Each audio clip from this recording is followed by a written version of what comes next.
Борон заманда түгел, хәзерге заманда Сибай калаһының Рамазан Өмитбай исемендәге Башкорт лицейында 3 А классы яшәгән Ти.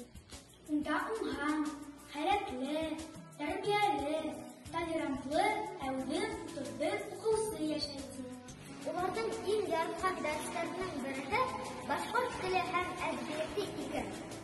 Шулай булгай ни. Телгәһе ихтирам рух тәрбияләүсе. Туган телебез һаманда торасы. Балалар өчен хикәяләр, шигырьләр, йырлар иҗат ителсен.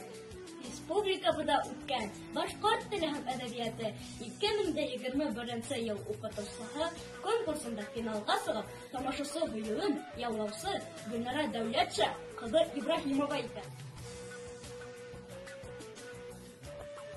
Хәзер сезгә яраткан дәресебезнең 1000-бер өлешен тәкъдим итәбез. Арзаклы шәхесләребез. Мифтахиддин Акмула.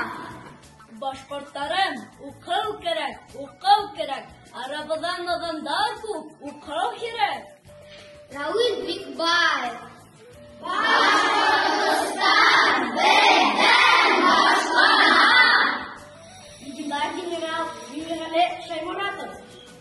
Башкорттан итеп уңышка барырга.